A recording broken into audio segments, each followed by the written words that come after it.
Hi hello welcome to ASS family. This is Sudha. అందరు ఎలా ఉన్నారు? మేమైతే చాలా బాగున్నాము. మీరు కూడా బాగుండాలని మనస్ఫూర్తిగా కోరుకుంటున్నాను. ఏంటి సంతంతా చూపిస్తుంది అనుకుంటున్నారా?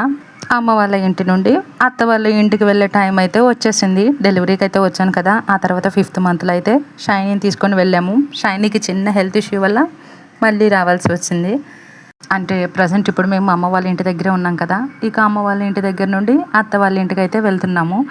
అక్కడ నేను ఏం చెప్తున్నానంటే నైట్ ఆల్మోస్ట్ 9:30 అయింది. అప్పుడైతే సర్దుకుంటున్నాను. వాళ్ళందరూ అయితే నిద్రపోయారు. ఈరోజు అయితే అదే పార్కుకి వెళ్ళిన రోజు. ఆ రోజు రాత్రి అయితే ఇక లగేజ్ అంతా సర్దుకుంటున్నాను. ఎందుకంటే నెక్స్ట్ డే మార్నింగే ఇక వెళ్ళాలి కాబట్టి. అయినా ఇంత లగేజ్ ఉన్నా నేను మోసేది ఏం లేదు. ఓన్లీ నా హ్యాండ్ బ్యాగ్ మాత్రమే. ఇక నైట్ అయిపోయిన తర్వాత మార్నింగ్ లేచేసి స్నానం చేసేసి నైట్ ఎలాగో మొత్తం సర్దేశాను కాబట్టి ఇక అమ్మ ఉగ్గాని చేస్తే ఉగ్గాని తింటున్నాను. ఇక అన్నీ సర్దుకున్నాను కాబట్టి అవన్నీ అయితే బయట పెట్టాము. మేము ఎక్కడికి ఎప్పుడు వెళ్ళినా సరే ముందైతే ప్రేయర్తోనే స్టార్ట్ అవుతాము. అది మాకు ఒక అలవాటు. ఎందుకంటే మా జర్నీ అంతట్లో ఎవరికి ఇబ్బంది కలగకుండా అందరం క్షేమంగా ఇంటికి చేరుకోవాలని అయితే ఇలా ప్రేయర్తోనే స్టార్ట్ అవుతాము.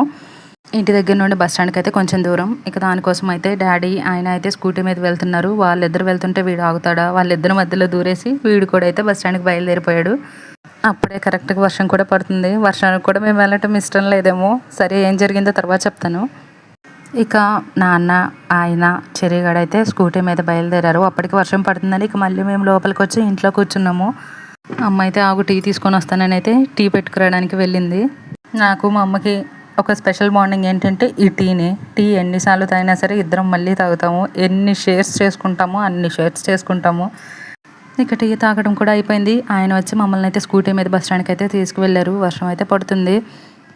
మా చెర్రీ గడికి వాళ్ళ తాత అంటే చాలా ఇష్టం, చాలా చాలా ఇష్టం. ఒక్కో టైంలో అయితే మమ్మీ నా తాత అంటే తాతే అంటాడు. ఇక ఒంగోలుకి అయితే బస్సులో ఎక్కాము.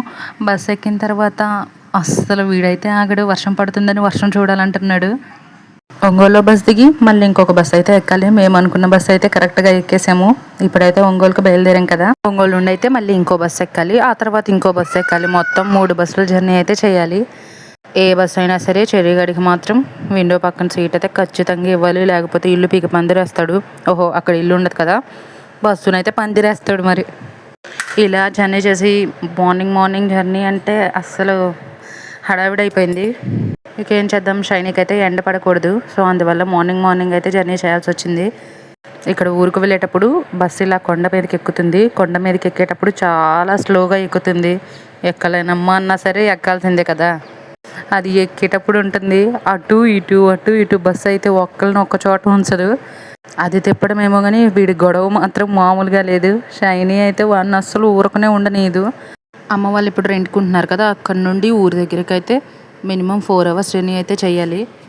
పిల్లలతో జర్నీ అంటే అసలు మామూలు విషయం కాదు.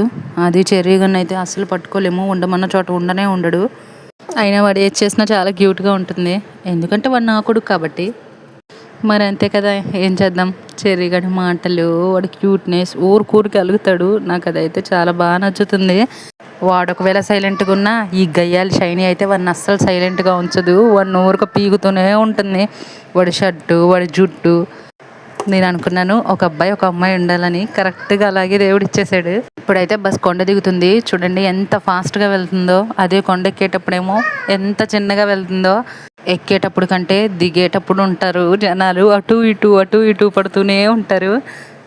అసలు దిగేటప్పుడు మేము మామూలుగా ఎంజాయ్ చేయలేదు. ఎందుకంటే చెర్రీగాడు ఉన్నాడు కదా నాతో, అందుకు. వాడు అటు ఇటు అయితే తెగ పడిపోతున్నాడు. అది ఊపేదానికంటే వీడు ఊగేది ఎక్కువ. మధ్యలో పిల్లలు వాయిస్ వినపడుతూ ఉంటుంది. ఎందుకంటే వాళ్ళు నాతో ఉంటారు కదా. నేను వాయిస్ చేసుకున్న వీడియో చేసుకున్న వాళ్ళు నాతోనే ఉండాలి. ఇలా డిస్టర్బెన్స్ చేస్తూనే ఉండాలి.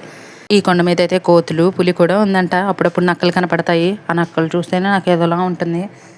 పెళ్ళైన తర్వాత ఒక 1 year వరకు మేము బైక్ మీద జర్నీ చేసాము. చాలా బాగుండేది. కానీ ఇప్పుడు బైక్ అయితే పాడైపోయింది. సో ఇక బస్సులోనే. అది కూడా కాక పిల్లలు ఉన్నారు కదా, అందుకని.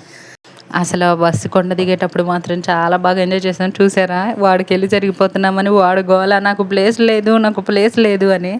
నా చేతిలో ఇక షైనీ ఉంది కాబట్టి జాగ్రత్తగా కూర్చోవాలి. అది దిగేటప్పుడు మాత్రం ఫుల్ ఫన్ ఉంది. అంత బుద్ధిమంతుల్లాగా ఏం చూస్తున్నాడంటే ఫాస్ట్గా బస్సు వెళ్తుందని చెట్లన్నీ పరిగెడుతున్నాయంట, అది చెప్తున్నాడు. ఇక షైనీని ఇన్ని చూసుకుంటూనే ఆ ఫోన్ చూడండి ఎలా అయితే అయిపోయింది.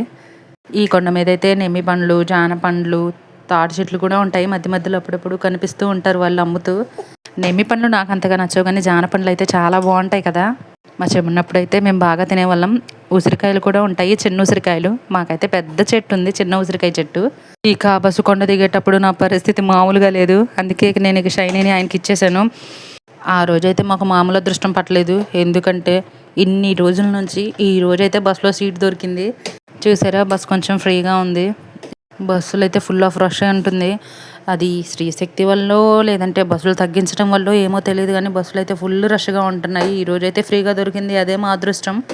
పిల్లలతో లగేజ్ చేసుకొని వెళ్ళాలంటే చాలా కష్టమే. ఇక ఆ తర్వాత అయితే మా బస్ మిస్ అయిపోయింది. సో ఇక ఆటో మాట్లాడాడు. అసలు టౌన్ నుండి విలేజ్లోకి రావడానికి ఎంత అడుగుతారో. ఇప్పుడు మేము ఎక్కిన ఆటో అయితే 300 ఛార్జ్ చేశాడు.